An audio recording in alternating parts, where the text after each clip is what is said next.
Hey, this is Sean Kanan, and you're watching the Dominick Natty Show. And if you're not, then your karate's a joke. It's a hard thing to balance for Cobra Kai, but you feel like they ended, on top. I do. Yeah. I very much do. And I think the fans are going to think that too. And, the big three have said that this does not mean that it's the end of the Cobra Kai universe, that there is the possibility for some spin offs and, other ways that it continue to live on. For fans that might be disappointed, it might not really be over. It might not be over. Some fans predicted that your character, Deacon Sharp, might be killed off in The Bold and the Beautiful. Is that a possibility, or is that something that you're concerned about? I see these things pop up. I don't know. No, I don't even talk about that. I don't even entertain that kind of negative energy. No. Okay. Deacon's alive and well, and very popular character. And I'm, next year will be my 25th year on The Bold and the Beautiful, off and on. And I don't think I'm getting taken out. Heather Tom, her character might be leaving the show. Is that like, are these just rumors of people? Listen, yeah, they're primarily rumors. What is your take on how this could happen on the Rust set, and who do you think is to blame and to not to blame? Well, listen, I am not going to armchair quarterback this.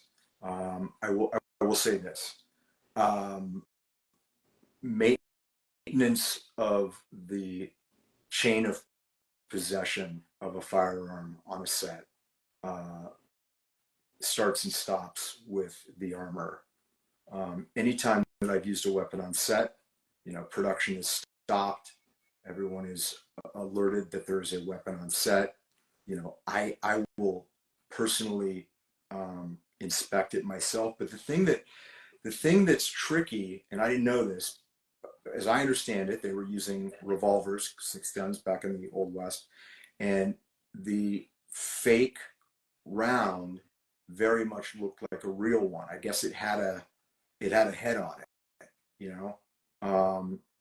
and so I don't know.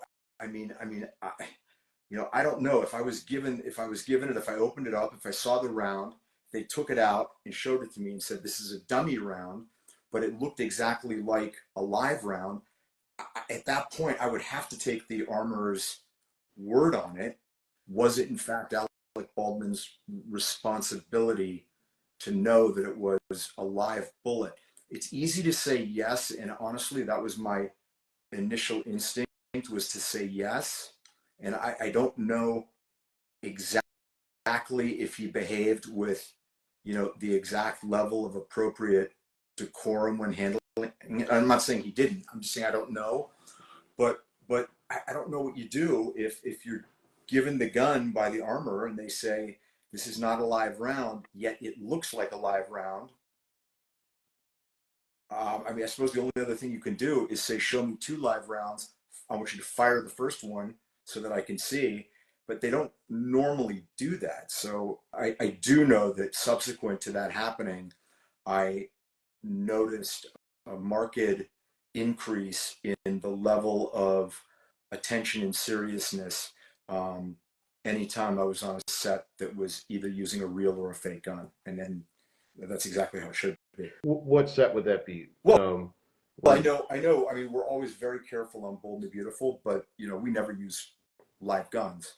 But occasionally we'll have somebody playing a police officer or a detective, and they'll have a fake gun, and it'll be treated the same. We will stop production, gather around for a safety meeting. The armorer will say, "We have a gun on set. It is not a real gun. We'll show it. Anyone who wants to look at it is allowed to look at it. Nobody is making any kind of little quips or jokes. I mean, it's treated with the gravity that it deserves. There has got to be culpability and negligence somewhere along the chain of how this was handled." You also worked with Shannon Doherty on the film Fortress. I did. Now, can you talk a little bit about like your interaction with her, and is there anything that you'd like people to know about her? I worked with Shannon on the Fortress, which was one of the Bruce Willis films I did. She seemed very nice and normal, and fun and kind. I didn't get to know her. I don't want to say that I got to know her, but she certainly was pleasant to work with and professional and all that sort of stuff. And I mean, you know, it was a tremendous loss that she passed away. She had a wonderful body of work as an actress, and I remember her mom came to set, and she was very close with her mom, and she was very close with the director of the film, James Cullen Bressax. And you know, I was excited to work with her.